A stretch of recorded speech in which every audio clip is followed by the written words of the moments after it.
Эми биздин шайлоочуларыбыз кайрылгандыктан бир нече маселени көтөрүп коеюн.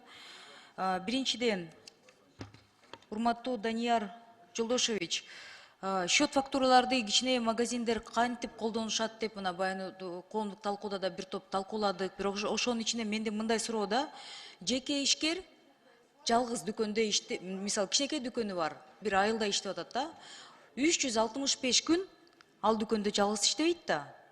Жанында бирөөнү жалдайт. Жардамчыны, реализатор деп коебу да.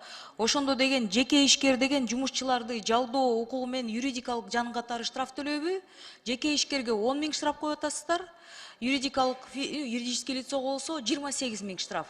Ошондо вилканы кандай кыласыздар? Мага түшүндүрүп берип коелучу ушуну.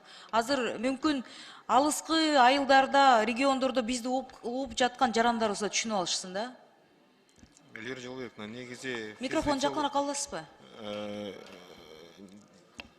Жеке ишкерлерге айыппул эң эле жогору болгону 5 000 сом, а юридикалык жактарга 13 000 сом.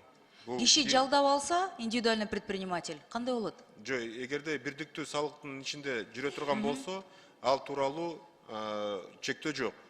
Сразу штрафтарды ошо менен биякта 10, анан 28 000 деп жазып турасыңар да.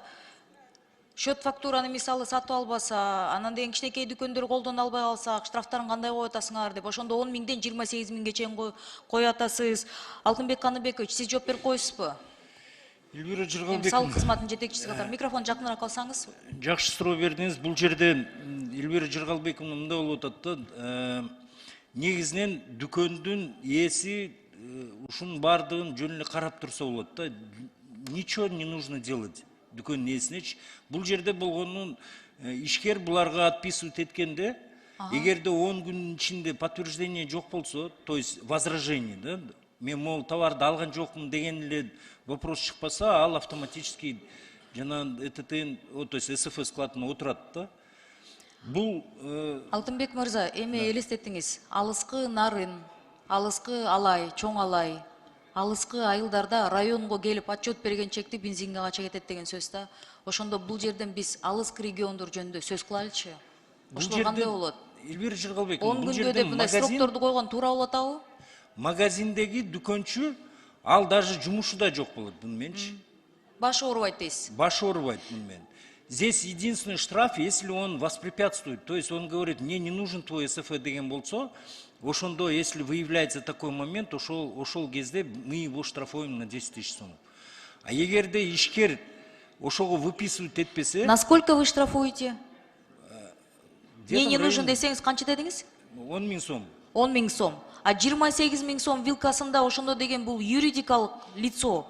Айырмасы кандай болот? Жеке ишкер, анан юридикалык лицо болсо, эгер киши жалдалса, 28 000 сом төлөп калат экен да.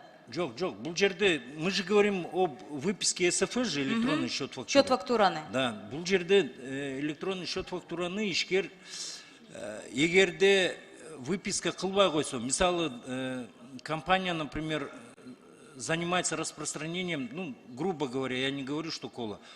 Кока-кола поставила от башыдагы бир магазинге. Эгерде она поставила и электронный счет фактуру не выписала, тогда мы ей этой компании предъявляем штраф. А теперь, Алтынбек мырза, менин убактым кетип атат, бул жерден бир момент бар да. Биз алыскы кичи бизнес жөнүндө сөз кылып атабыз. Чоң бизнести унчукпай төлөсүн мейли деп атабыз. Орто бизнесте мейли унчукпайлы. А кичи алыскы эң кедей региондордогу карызга, киоскке келип жанакы долговой книжкасы менен иштеген адамдар, элестетиңиз, ал 10 күндө барып туруп арызданыш керек экен да.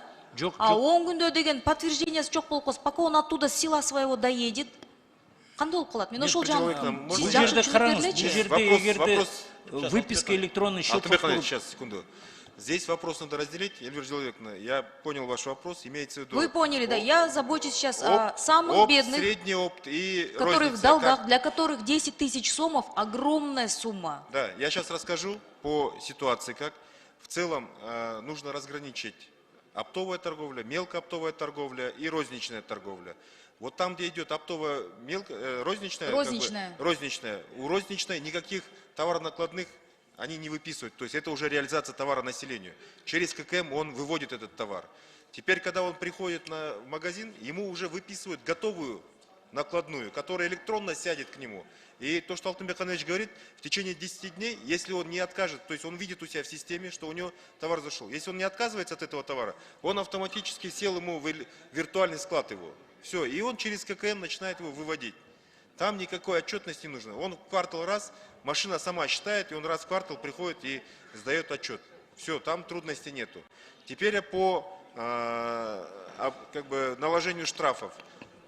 Как вы знаете, действующие нормы налогового кодекса, они имеют прямое действие сразу. Нарушил, сразу налагается штраф.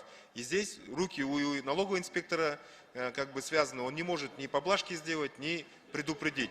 Большая критика была относительно того, когда мы налоговый кодекс внедряли, что мы недостаточно информировали население.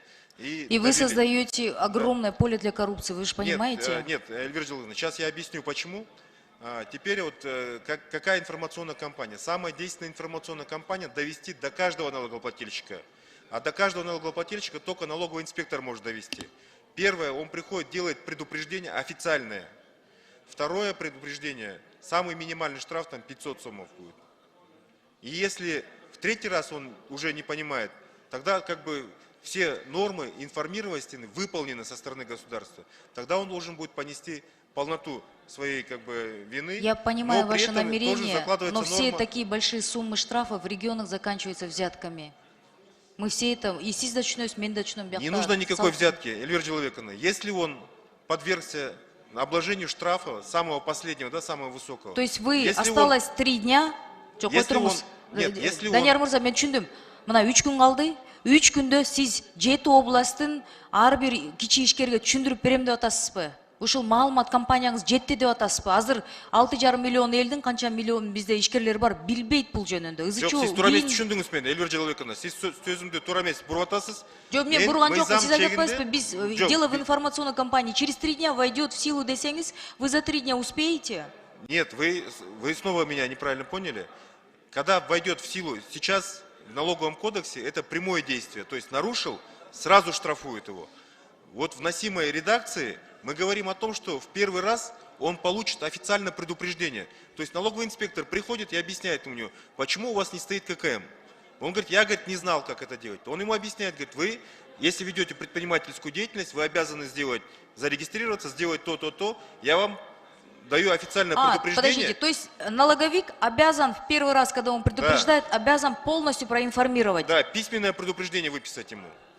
Не сразу штраф, а только письменное. И разъяснить, да? Да, это будет информационная кампания на протяжении, пока будут идти процессы налогообложения. Да, вот. Все, теперь понятно. Рахмат.